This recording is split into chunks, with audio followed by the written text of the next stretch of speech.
I was talking to a non-believer yesterday about religion and Christianity, and he mentioned that he picks and chooses what he likes from different religions. So he grew up Christian in a Catholic church, and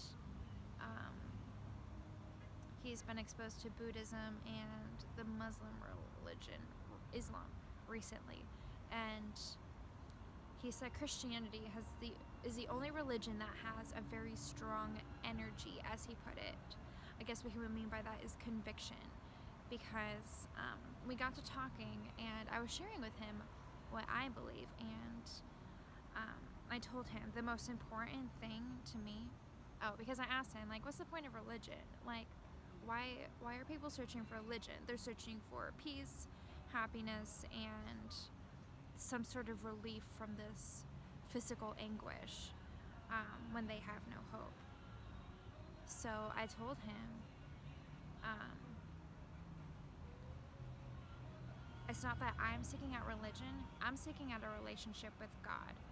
And through my relationship with God, through prayer and meditation on His Word, I explained to him what the Word of God is.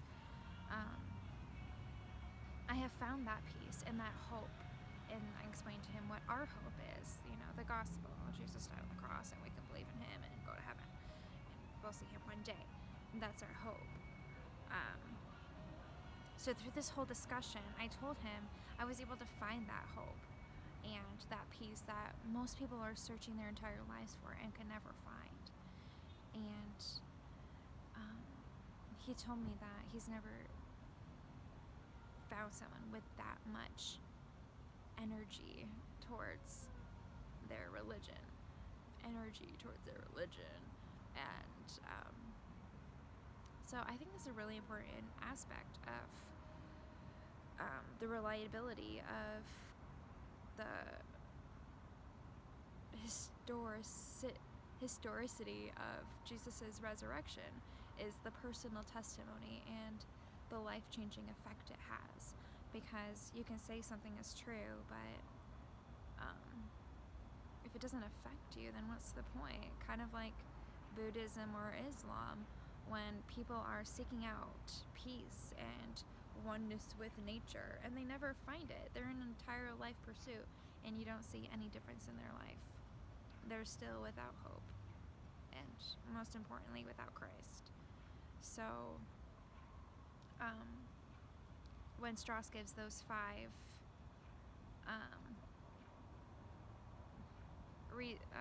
evidences of Jesus' resurrection, His reliability, I believe it's the personal testimony that gives it the stamp, like, this is in fact truth, because look at the effect it has on my children. The resurrection is so vital for Christian doctrine, because this is where Christ has conquered death.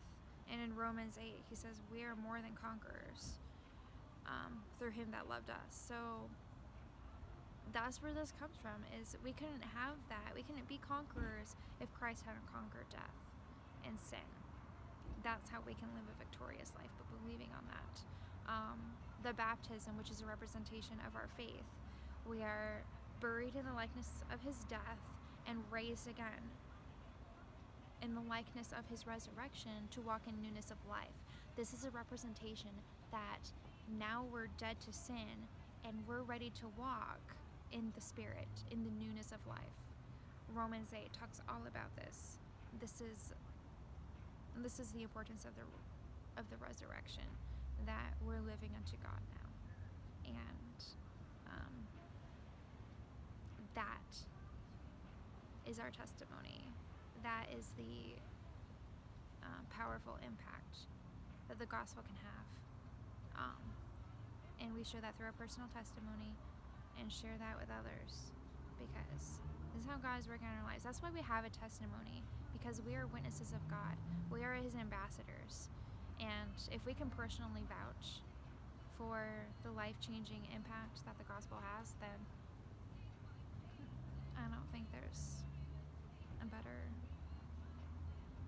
information, because anyone can speculate about facts and what happened to the body in the tomb and who was Joseph of Arimathea.